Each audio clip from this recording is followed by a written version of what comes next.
मित्रांनो, तुमचं पुन्हा एकदा GB स्टोरी टेलर या यूट्यूब चॅनलवर स्वागत आहे. आजच्या आपल्या गोष्टीचं नाव आहे रक्तहाडांची माळ. लेखक संतोष देशपांडे. पण गोष्ट सुरू करण्याआधी जर कोणी या चॅनलवर पहिल्यांदाच आलेले असाल तर त्यांनी या चॅनलला सबस्क्राईब करायला विसरू नका.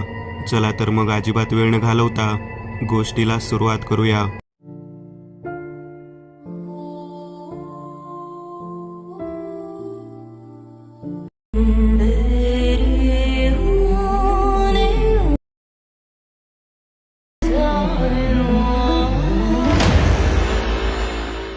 पहाटेची वेळ होती.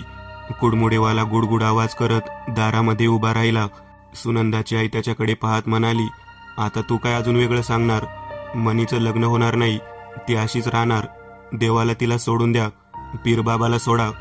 काय पण लोक सांगतात माझ्या पोरीबद्दल. असं कोण बोललं त्याची जीभच हासडीन मी. सुनंदाची आई राजाबाई बोट मोडून भविष्य सांगणाऱ्या कुडमुडेवाल्याला रागाने बोलत होती. कुडमुडेवाला तिच्याकडे पाहत म्हणाला, मी जे बोलतो ते खरं बोलतो. तुला आजपर्यंत ज्याने कोणी तुझ्या पोरीबद्दल भविष्य सांगितले ते घडणारं भविष्य सांगितले, परंतु भविष्य बदलायचा उपाय मी सांगायला आलो आहे. तुझी पोरगी सुनंदा दर शुक्रवारी संध्याकाळपासून शनिवार सकाळपर्यंत वेगळ्याच भाषेत बडबडत असते, कोणालाच ऐकत नाही आणि चित्रविचित्र पद्धतीने हातवारे करते. तिला कितीही शांत करण्याचा प्रयत्न केला तर कोणी शांत करू शकत नाही. मी तुझ्या अंगणामध्ये पाऊल ठेवल्यानंतरच ओळखलं होतं की तुझ्या घरामध्ये बाधा आहे. एक रुहानी ताकद आहे. त्या रुहानी ताकदीमुळेच हे सर्व काही घडतं. सुनंदाची आई राजाबाई त्या कुडमुडेवाल्याला म्हणाली, ये बाबा ये, बस कटड्यावर. तू सगळ्यांपेक्षा वेगळं काहीतरी सांगत आहेस, बोल, अजून तुला काय कळतं यातलं? तेव्हा तो कुडमुडेवाला म्हणाला, मी बापू जोगती, काळी आईचा उपासक आहे. तुला माहीत नाही, तुझ्या पोरीला एका रोहिणी ताकदीने जखडून ठेवला आहे. ती आपल्या धर्मातली नाही, तिची लागीर वेगळ्याच धर्मातल्या एका बाईबरोबर झाली आहे. तुझी पोरगी नको त्या ठिकाणी गेली आणि नको ते काम केलं म्हणून तिच्या वाट्याला हे सगळं आलं आहे. राजाबाई म्हणाली, अरे 15 वर्षाची पोर आणि तू म्हणतोस की तिने काहीतरी केलं. काय करणार ती बिचारी? तेव्हा बापू म्हणाला, तिने काहीच केलं नाही ग. तिची आजी होती ना, ती बरंच काही करत होती. तिच्या कर्माची फळं तुझ्या पोरीला भोगायची वेळ आली आहे. तिच्या आजीने एका पीराला सोडलेल्या व्यक्तीचा जीव घेतला म्हणून तर सगळं आजपर्यंत घडत आलं आहे. तेव्हा राजाबाई म्हणाली, मला माहिती नाही काय घडलं ते, आता तू सांग मला. तेव्हा बापू जोगती बोलू लागला, तुझ्या पोरीला शुक्रवारी माझ्या देवीच्या दरबारात घेऊन ये, बघू काय ताकद आहे त्या रोहानी शक्तीमध्ये. तेव्हा राजाबाई म्हणाली, माझा नवरा सोडल का? तो आतापर्यंत कितीतरी उपचार करून बसला आहे, आता कंटाळला आहे. तो दर शुक्रवारी संध्याकाळी पोरीला खोलीत कोंडतो आणि शनिवार सकाळ होईपर्यंत आम्ही बाहेर जप करत बसतो. तेव्हा बापू म्हणाला, तुम्ही सगळे वेडे आहात, तुम्हाला अक्कल नाही. तुम्हाला कळतं का तुम्ही काय करत आहात? त्या पोरीला एका सैतानाच्या हवाली करत आहात. ज्या सैतानाचा बंदोबस्त तिच्या आजीने केला होता तोच तिला त्रास देतो आणि त्याच्यापुढे तुम्ही खोलीमध्ये तिला एकटे सोडत आहात. तेव्हा राजाबाई म्हणाली, काय उपाय करू? तू तरी सांग. कुठले उपाय चालले नाहीत. नको नको त्या ठिकाणी जाऊन आलो, नाही ते केलं, आता काय करायचं राहिलं आहे? शेवटी शेवटचा उपाय म्हणून जप करत बसतो बघ आम्ही. तेव्हा बापू म्हणाला, माझ्या दरबारात घेऊन या, माझ्या आईचा दरबार आहे, तेथे नक्कीच याचा उपाय सापडेल.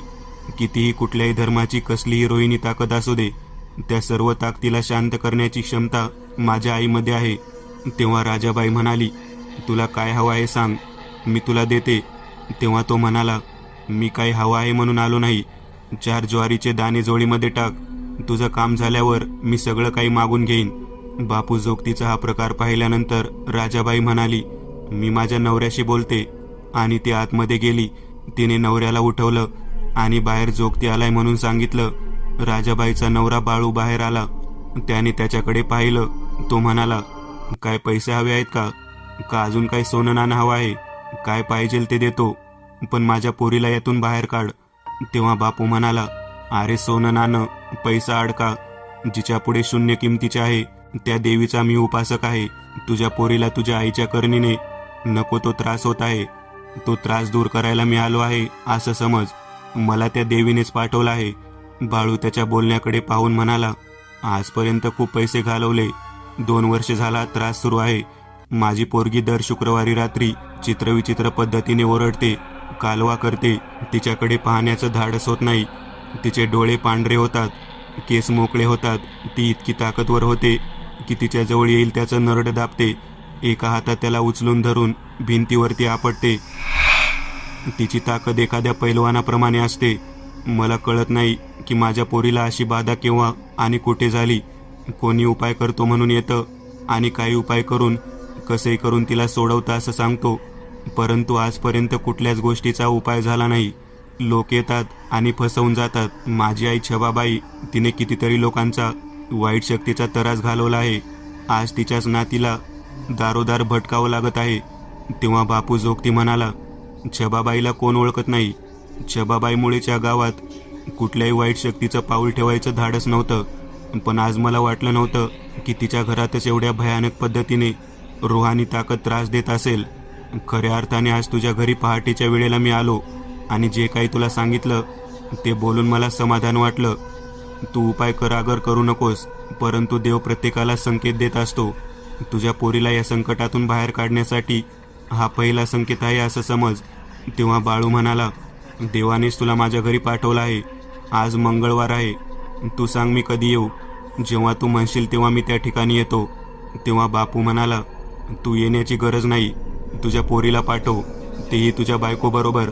तू फक्त मी सांगतो ते काम त्या वेळेत करायचं.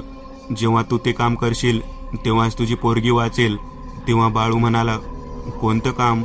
तेव्हा त्याने बोलायला सुरुवात केली. तो म्हणाला, शुक्रवारी सकाळी तुझ्या पोरीला माझ्या दरबारामध्ये, माझ्या आईच्या दरबारामध्ये आणून सोडायचं. माझ्या देवीच्या दरबारात सोडल्यानंतर मी काही साहित्य सांगेन ते तू घेऊन यायचं. सगळ्यात पहिल्या शुक्रवारी तुला तुझ्या पोरीच्या पाठीमागे कोण लागला आहे ते समजेल. दुसऱ्या शुक्रवारी त्याचा उपाय समजेल आणि तिसऱ्या शुक्रवारी तुझी पोरगी मुक्त होईल. तेव्हा बाळू म्हणाला, ठीक आहे, तू देव माणूस म्हणून माझ्या दारात आला आहेस. बोल, तुला काय देऊ? तेव्हा तो म्हणाला, काय नाही, मला पीठ मीठ दे, जोगा वाढ. तेवढ्या सुनंदा नाहनी घरातून आंघोळ करून बाहेर आली होती. बापू जोगती तिच्याकडे पाहत होता. तिने बापूकडे पाहिलं तेव्हा बापूचं लक्ष तिच्या डाव्या पायाकडे गेले. डाव्या पायाच्या घोट्याजवळ लाल रंगाचा दोरा आणि त्यात 2 मणी ओवलेले पाहिले. ते मणी पाहिल्यानंतर बापूच्या डोळ्यासमोर चक्क वीज चमकली. त्याने डोळे बंद केले. ती घराच्या आत निघून गेली. बापू राजाबाई आणि बाळूकडे पाहत म्हणाला, पोरगी 16व्या वर्षी हातातनं जाईल बघा. मी जे काही पाहिलं ते तुम्हाला आता सांगू शकत नाही, परंतु पोरीच्या पाठीमागचा त्रास काढणं खूप अवघड आहे. खूप म्हणजे खूप अवघड आहे. सुनंदाच्या पायामध्ये बांधलेला तो लाल रंगाचा गोप आणि ते 2 मणी पाहून बापू बोलून गेला. पण घरातल्या व्यक्तींना भयानक चिंता लागून राहिली. राजाबाई आणि बाळू दोघे जण कधी शुक्रवार उजडेल याची वाट पाहत होते. गुरुवारी रात्री एक विचित्र प्रकार घडला. बापू जोगती बाजेवरती झोपलेला होता. घराला लागून असलेल्या लिंबाच्या झाडाच्या जवळच त्याची बायको आणि पोरगी दोघेही जण झोपलेले होते. बरोबर मध्यरात्रीच्या वेळी 12 वाजण्याच्या सुमारास बापूला अचानक नरड कोरडं पडत आहे असं वाटू लागलं. तो उठला आणि पाणी पिऊन पुन्हा बाजेवरती झोपण्यासाठी आला. त्यावेळेला त्याचं चुकून लक्ष लिंबाच्या झाडावरती गेलं. लिंबाच्या झाडावरती एक पोरगी फांदीवर बसलेली दिसली. ती विचित्र आकृती असलेली मुलगी पाहिल्यावर बापू चांगलाच घाबरला. तो विचार करू लागला, हे काय पाहत आहे मी? त्याच्या घराच्या आतमधल्या देवघराच्या खोलीमध्ये देवीची परडी पोतमाळ होती. तो समोर ती भयानक आकृती पाहिल्यानंतर जागेवरती तसाच पद्मासनात बसला. डोळे मिटवून त्याने आपल्या छाटणीमधला देवीचा अंगारा बाहेर काढला आणि मुठीत दाबून धरत त्या आकृतीकडे पाहू लागला. ती चित्रविचित्र आकृती त्याला मोठ्यांदा बोलू लागली, तुझी वाट वेगळी आहे, माझ्या वाटेला येऊ नको. तुला मी कोणती परेशानी केली नाही, मला परेशान करू नको. माझा घास मला घेऊ दे, थोडे दिवस राहिले आहेत. तू आडवा येऊ नको. तू जर आडवा आला तर तुझी बायको आणि पोरगी दोघींना सुद्धा मी सोडणार नाही. हे सगळं ती समोर झाडावर बसलेली शक्ती त्याला बोलावून दाखवत होती. आता मात्र काय बोलावं बापूला कळना. बापू म्हणाला, तू मला भीती घालण्याचा प्रयत्न करू नकोस. मला माहित आहे तू कोण आहेस. तू तुझं अस्तित्व दाखवत आहेस. उद्या तू कोण आहे ते मला कळणार आहे. तेव्हा ती झाडावरती बसलेली आकृती त्याच्याकडे अतिशय विद्रूप रूपाने पाहत त्याला भीती दाखवत आपले दात खात किंचाळून बोलू लागली, तू माझं ऐकणार नाहीस तर तुझा देव माझं काही वाकडं करू शकणार नाही. मुळात आमच्या धर्मात देवच नाही, मूर्ती नाही, भंडारा, कुंकू, गंध काहीही नाही. मला त्याचा काहीच परिणाम होत नाही. तेव्हा बापू तिच्याकडे पाहत म्हणाला, कोणाचाही धर्म वाईट कृत्य करायला सांगत नाही. तू जे करत आहेस ते खूप चुकीचं आहे. तू कोण आहेस ते मला उद्या कळेलच, परंतु तू आज या ठिकाणी आले आहेस म्हणजे तुला जवळजवळ कळून चुकलं आहे की तुझा अंतकाळ जवळ आला आहे. तेव्हा ती विकट शक्ती लिंबाच्या त्या फांदीवरून थेट खाली उडी मारून बापूच्या जवळ त्या बाजेजवळ उभा राहिली. आपले दोन्ही हात त्याची बोटं एकमेकांमध्ये गुंफून तिने वरच्या दिशेने शरीराला ताण देत अंगठ्यावरती ती उभी राहिली. ताठ केलेले शरीर आणि वर उलट्या दिशेने दोन्ही हातांची बोटं एकमेकात गुंफून वरच्या दिशेने धरलेले हाताची कमान ताणून धरत ती हिंदीमध्ये बोलू लागली, तुझको समजता नहीं क्या? अरे पगले, मैं तेरी बस में नहीं हूँ. मेरे शोहर की जान ली थी. मैं अकेली पूरी जिंदगी कैसे काटूं, इसलिए मैंने भी मेरी जान दी. मेरा शोहर झाड़ फूंक करके जिंदगी बिताता था. उस डायन ने उसकी जान ली. उसने कुछ नहीं किया था, उसको अपनी करनी से मार डाला.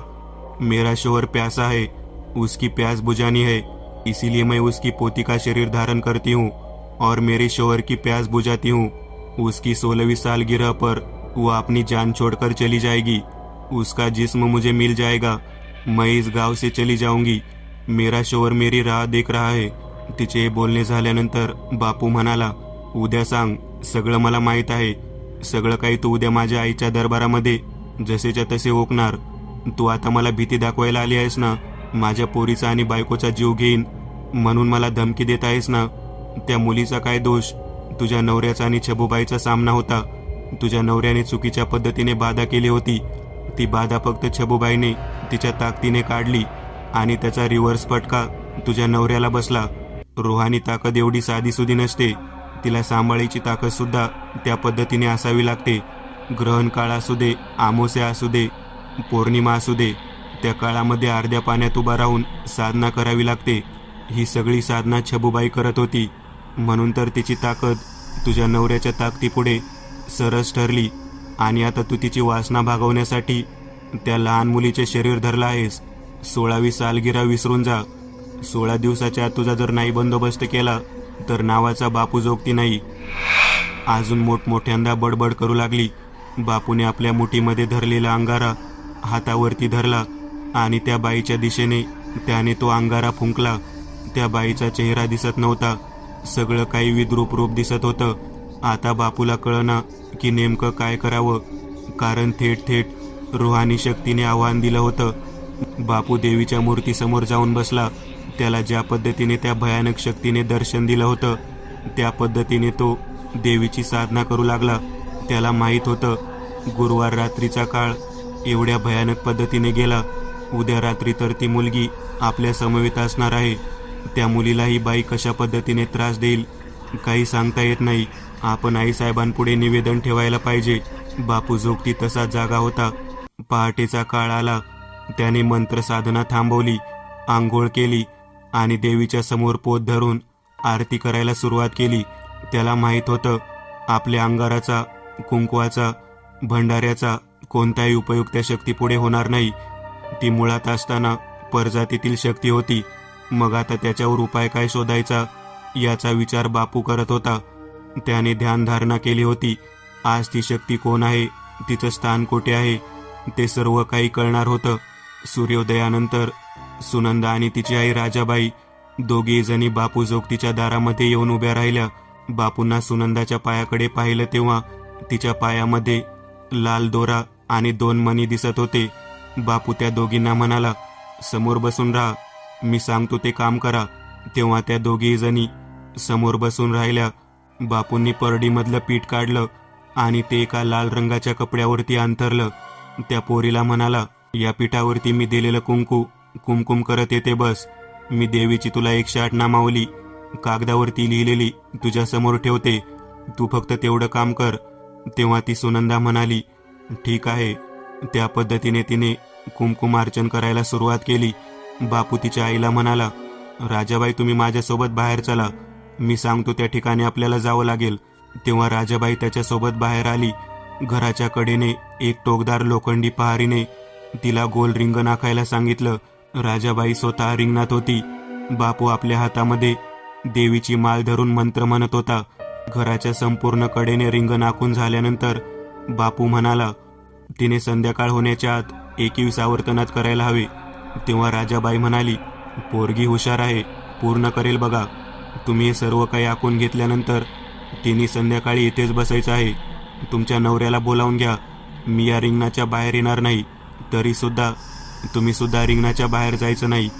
तुमचा नवरा रिंगणाच्या बाहेर जाणार आणि जे ठिकाण सांगणार आहे तेथे मी दिलेले साहित्य ठेवून येणार. सुनंदा पीठामध्ये दिलेले कुंकू नामस्मरण करत अर्चन करत बसलेली होती. तिच्याबरोबर तिची आई बाहेरच्या भागामध्ये एक विधभर खोल असलेला चरीचा भाग पाडत होती आणि स्वतः बापू मंत्र साधनेमध्ये गुंग होता. संध्याकाळ झाली आणि ती भयानक शक्ती शुक्रवारच्या संध्याकाळी ज्या पद्धतीने सुनंदाला घेरत होती त्या पद्धतीने घेरण्यासाठी त्या ठिकाणी आली. ती समोर बाजूला आखलेली रेष पाहिल्यानंतर तिला कळून चुकलं की हे आपण आतमध्ये प्रवेश करू नये म्हणून आखलेली रेष आहे. ती त्या रेषेच्या कडेने आतमध्ये जाण्याच्या दृष्टिकोनातून कोणती वाट मिळते का याबाबत विचार करू लागली. इकडे बापूने मंत्रसाधना करून आपल्या जवळील एका पुडीमध्ये लिंबू, बिबा हे साहित्य राजाबाईचा नवरा बाळूकडे दिले. राजाबाईचा नवरा ते साहित्य पाहिल्यानंतर म्हणाला, मी कुठे जाऊ? तेव्हा तो म्हणाला, येथून दूरवर एक मशीद आहे. मशिदीच्या बाजूलाच एक बाग आहे. त्या ठिकाणी लहान मुलं खेळत असतात. तेथे एक पिंपळाचे झाड आहे. त्या ठिकाणी जा आणि त्याच्या बुडक्याजवळ थोडं खोद. तेथे तुला हे साहित्य पुरून यायचं आहे. साहित्य पुरण्यासाठी तो निघून गेला. इकडे मागच्या बाजूने गोल फिरणारी ती भयानक रूहानी ताकद आपल्याला सावज मिळत नाही म्हणून कालवा करत होती. मागच्या दिशेने चित्रविचित्र आवाज यायला सुरुवात झाली. आतमध्ये पीठामध्ये कुंकुमार्चन करणारी ती सुनंदा त्या आवाजाकडे लक्ष देत नव्हती. देवीसमोर एक प्रकारचे शुभवलय निर्माण झालेले होते. या शुभवलयाच्या अवतीभोवती कोणती शक्ती प्रवेश करू शकत नव्हती. ती रूहानी ताकद ज्या ठिकाणी देवीचे दरबाराचा भाग आहे त्या मागच्या भिंतीच्या रेषेजवळ पोहोचली होती. तिला देवीचे कुंकुमार्चनाची 108 नामावली ऐकू येऊ लागली. ती स्वतःच्या कानावरती हात ठेवून ओरडू लागली, छोड़ मुझे, छोड़, मेरे शरीर को मुझे मिला दे, मुझे वो चाहिए, छोड़ मुझे, छोड़.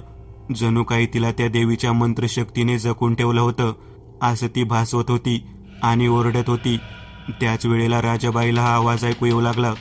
जे साहित्य पुरण्यासाठी बाळू त्या ठिकाणी गेला होता तेथे पिंपळाच्या झाडावरती एक शक्ती उलटी लटकलेली दिसू लागली. हा प्रकार नेमका काय आहे ते त्याला कळेना.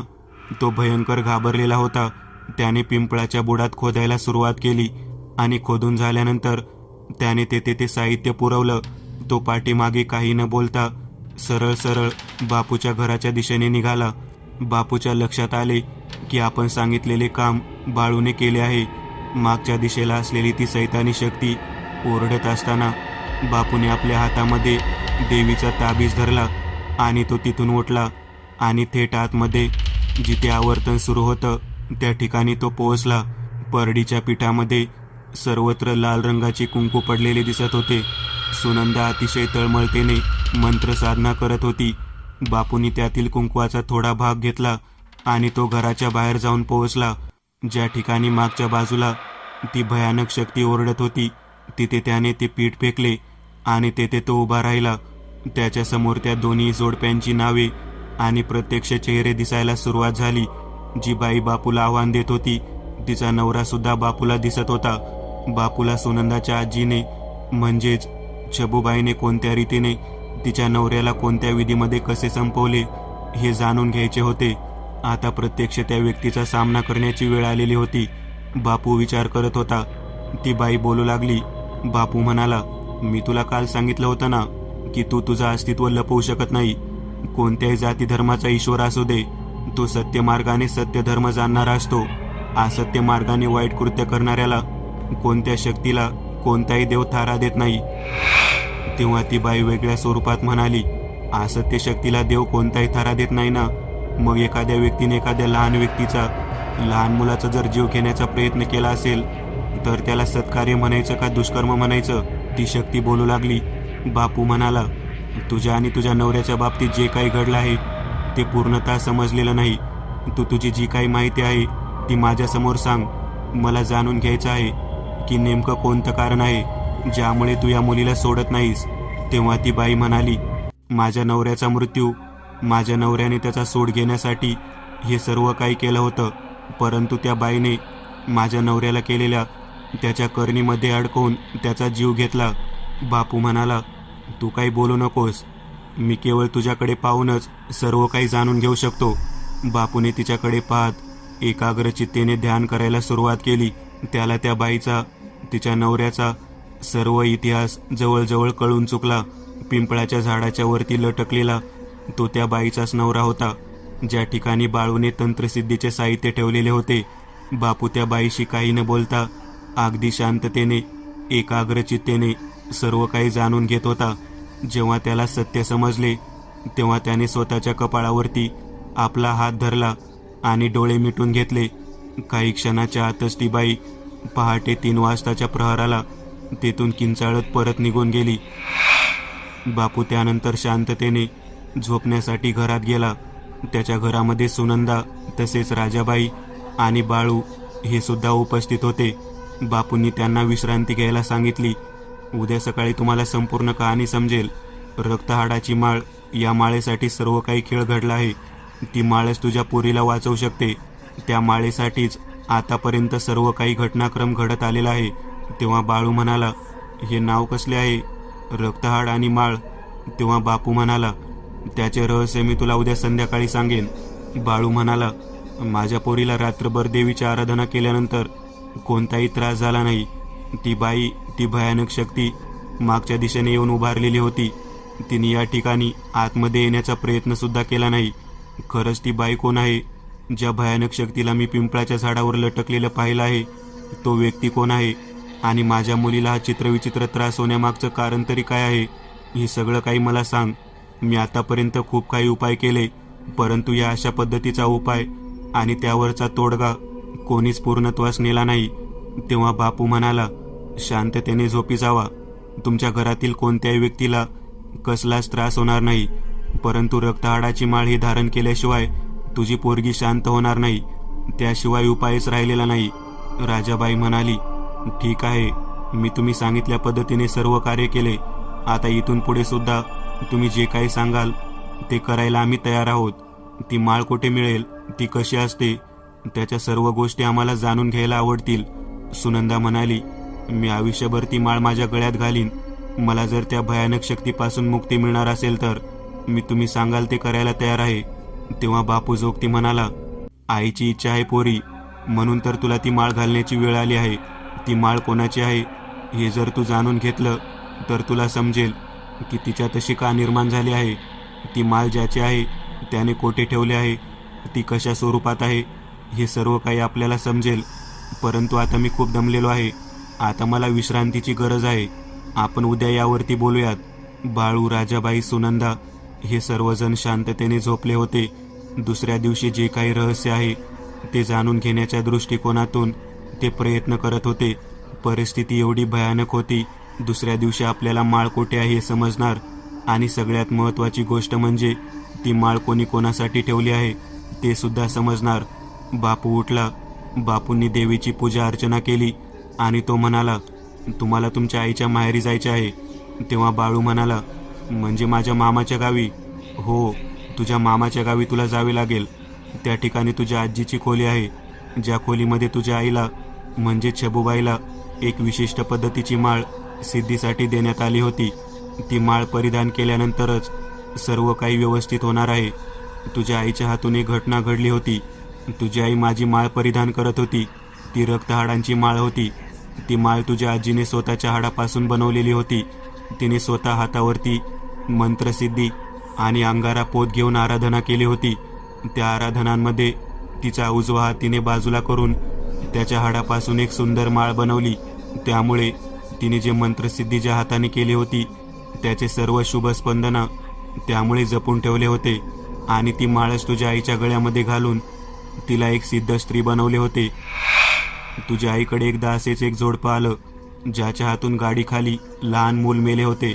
मशिदीच्या बाहेरच्या भागामध्ये बैलगाडी वाहतूक करणाऱ्या त्या जोडप्याची बैलगाडी बुजली आणि त्याखाली त्या मशिदी काम करणाऱ्या एका व्यक्तीचे मूल सापडले आणि त्याचा जीव गेला. त्या जोडप्याला ज्यामुळे एवढा त्रास झाला की मशिदीमध्ये असलेल्या त्या जोडप्याने ज्याचं मूल मेलं होतं त्यांनी एका विचित्र पद्धतीच्या रूहानी ताकदीला समाविष्ट करून त्या सर्वांना त्रास द्यायला सुरुवात केली. ते जोडपं जे बैलगाडी चालवत होतं ते संपूर्णतः निर्दोष होतं. एका अपघातामध्ये त्यांच्या हातून ते लहान मूल मेले होते, परंतु स्वतःच्या मुलाचा बदला घेण्यासाठी त्यांनी त्याच्या घरावरती भयानक करणी केली. जी रूहानी ताकद होती ती भयंकर त्रास देत होती आणि त्याची उकल आणि त्याच्यापासून वाचण्यासाठी ते जोडपं तुझ्या आईकडे आलं. तुझ्या आईने व्यवस्थित पद्धतीने मंत्रसाधना करून रक्तहाडाची माळ समोर ठेवून त्या जोडप्याला त्यातून बाहेर काढलं, परंतु त्याची रिव्हर्स म्हणजे प्रतिफटका त्या रूहानी करणी करणाऱ्या व्यक्तीला बसला आणि तो व्यक्ती त्यात मरण पावला. तो व्यक्ती मरण पावल्यानंतर आपल्या नवऱ्याच्या शोकामध्ये त्याच्या बायकोने आत्महत्या केली आणि तुझ्या आईने केलेल्या चांगल्या कार्याची पावती म्हणून त्या जोडप्याने तुझ्या आईला शेती दिली. परंतु मृत्यू पावलेल्या दोघाही जोडप्यांनी तुझ्या पोरीला एका विशिष्ट पद्धतीने मशिदीच्या मागच्या भागात बागेमध्ये खेळायला गेलेले असताना बरोबर ओळखून घेऊन ग्रासले. त्या बाईने तुझ्या मुलीचे शरीर धारण केलं आणि स्वतःच्या नवऱ्याला शांत करण्यासाठी ते दर शुक्रवारी संध्याकाळी त्याच्यासोबत शारीरिक खेळ करू लागले. तुझी मुलगी ती तुझी मुलगी न राहता त्या रूहानी करणी करणाऱ्या व्यक्तीची बायको होऊन त्या आत्म्याबरोबर शारीरिक सुख घेऊ लागली. त्या बाईने स्वतःच्या मुलाच्या मृत्यूचा बदला तुझ्या आईच्या केलेल्या करणीच्या बदल्यात तुझ्या मुलीकडून घ्यायचं ठरवलं आणि तिथूनच ही सर्व घटना घडली. तेव्हा बाळू म्हणाला, अरे देवा, ही किती भयानक आहे, याला थांबवलं पाहिजे. तेव्हा बापू म्हणाला, थांबवण्यासाठी एकच उपाय आहे. तुझ्या मामाच्या गावी जायचं आणि तिथे एका खोलीमध्ये एका दगडी मूर्तीवरती परिधान केलेली एक माळ भेटेल. ती माळ म्हणजे रक्तहाडाची माळ असणार आहे आणि त्या माणसालाच आयुष्यभर परिधान करून तुझ्या पोरीला पुढचं आयुष्य जावे लागेल. कमीत कमी इथून पुढे 12 वर्ष तरी ती माळ तुझ्या मुलीला गळ्यात घालावी लागेल. लक्षात ठेव, जर ती माळ 12 वर्षापर्यंत तुझ्या मुलीने परिधान केली तर 12 वर्षापर्यंत या सैतानी शक्तीचा काळ संपुष्टात येऊन हे दोघे नवरा बायको संपूर्णतः मोक्ष पाहतील आणि तुझी मुलगी या त्रासातून वाचेल. परंतु लक्षात घे, ती माळ मिळवणे एवढी साधी सोपी गोष्ट नाही. बाळू म्हणाला, त्यात काय अवघड आहे, वाडा पडीक आहे, त्या ठिकाणी जाऊन घेऊन यायचं. तेव्हा बापू म्हणाला, त्या ठिकाणी शक्ती आपल्याला एवढ्या सहजासहजी पोहोचू देईल का? आपण या गोलचक्राकार मंत्रबंदीमध्ये आहोत म्हणून आपण वाचलो आहोत, नाहीतर तुझ्या मुलीला भयानक त्रास देणारे ती शक्ती अजून तीव्रतेने त्रास देणार होती, कारण तिला कळून चुकलं होतं की मी तुमच्या मदतीसाठी आलेलो आहे. यासाठी एक कार्य करावे लागेल. बाळू म्हणाला, काय कार्य करायचे ते सांगा, मी माझ्या पोरीसाठी काहीही करायला तयार आहे. तेव्हा बापू म्हणाला, बरोबर मध्यरात्री 12 ते 3च्या दरम्यान प्रवास करत त्या ठिकाणी पोहोचावे लागेल आणि त्या ठिकाणी पोहोचल्यानंतर वाड्यामध्ये ज्या ठिकाणी दगडी मूर्ती आहे आणि तेथे जी रक्तहाडांची माळ आहे ती माळ तुझ्या मुलीला नग्न अवस्थेत घालावी लागेल. बाळू म्हणाला, मी माझ्या बायकोला सोबत घेऊन जातो आणि हे कार्य पूर्ण करतो. तेव्हा बापू म्हणाला, ती शक्ती तुम्हाला जाऊ देईल का? तेव्हा राजाबाई म्हणाली, मी स्वतः त्या ठिकाणी जाण्यासाठी प्रयत्न करेन. बापू म्हणाला, काय काळजी करू नका. या मुलीने ज्या पीठावरती ज्या परडीमधल्या पीठावरती कुंकुमार्चना केली आहे ते संपूर्ण पीठ सोबत घ्या आणि तुम्ही एक एक पाऊल टाकत असताना ते पीठ पुढे थोडं थोडं टाकत जावा.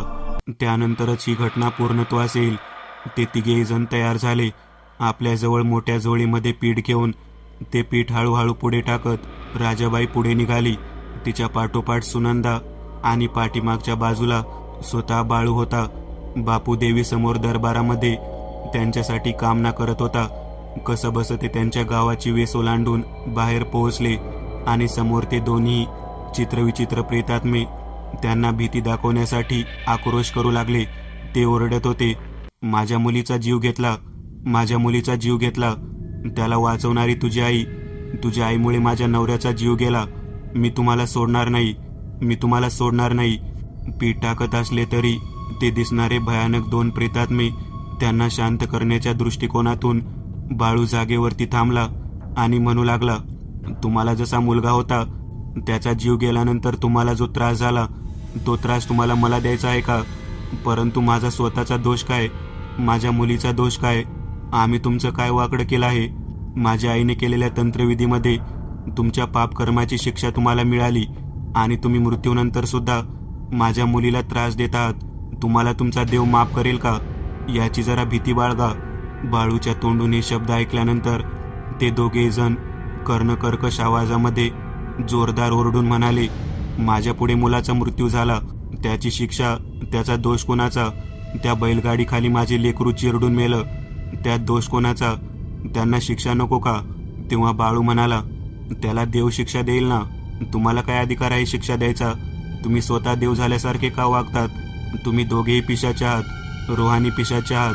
बाळूचे बोलणे ऐकल्यानंतर ती बाई मोठ्याने ओरडत होती. शेवटी राजाबाई पीठ पुढे टाकत तसेच वाड्यापर्यंत निघाली. वाड्याच्या दरवाजाजवळ प्रवेश करण्याअगोदर त्या दोन्ही प्रेतात्म्यांनी मोठ्याने आक्रोश करायला सुरुवात केली. इकडे देवीसमोर मोठ्यांदा आरती करत असताना बापू त्या सर्वांच्या शुभवंदनासाठी कामना करू लागला. अखेर आरती समाप्त झाली आणि ते वाड्याच्या आत गेले. वाड्याच्या आत गेल्यानंतर आपल्या मुलीला संपूर्ण नग्न अवस्थेत त्यांनी त्या दगडी मूर्तीवरती लाल रक्ताच्या हाडांची माळ परिधान करायला लावली. माळ घातल्यानंतर तिच्या आजूबाजूला आणि समोर कोणतीच रूहानी ताकद येऊ शकत नव्हती. बापूने एक देवीसमोर जल्लोष केला. तब्बल 12 वर्षानंतर ती रक्तहाडांची माळ सुनंदाने पुन्हा एकदा त्याच ठिकाणी ठेवली आणि त्यानंतर तिचे लग्न करण्यात आले. ईश्वर हा एकच आहे. भूत कोणत्याही धर्माचा असू दे, जातीचा असू दे, वाईट कृत्याला कधीच परवानगी देत नाही. त्या दोन्ही जोडप्यांना 12 वर्षापर्यंतचा काळ पिशाच्या योनीत घालवावा लागला आणि अखेर ते मुक्त झाले. शेवटी ईश्वराने आपल्या निष्पाप लोकांना वाचवण्यासाठी कोणते ना कोणते तरी साधन दिलेलेच असते. त्यामुळे निष्पाप लोकांसाठी ईश्वर सदैव पाठीशी उभा राहतो. मग ते एखाद्या मांत्रिकाच्या स्वरूपात असू दे, एखाद्या ऋषीच्या स्वरूपात असू दे, अथवा एखाद्या माळेच्या स्वरूपात असू दे. एक नवीन चॅनल ओपन करत आहे. त्यावर तुम्हाला ॲनिमेटेड हॉरर स्टोरीज पाहायला मिळतील. त्या चॅनलची लिंक या व्हिडिओच्या डिस्क्रिप्शन मध्ये दिलेली आहे. चॅनलला सबस्क्राईब करायला विसरू नका. मित्रांनो, आज पुरतं एवढंच. तुम्हाला जर काही गोष्ट आवडली असेल तर नक्की लाईक करा. तुमच्यापैकी बरेचसे जण व्हिडिओ लाईक न करताच पळून जातात, पण हा जर व्हिडिओ तुम्ही लाईक केला तर मला जरा बरं वाटेल आणि असेच भारी भारी व्हिडिओ बनवायची माझ्यात एनर्जी येईल.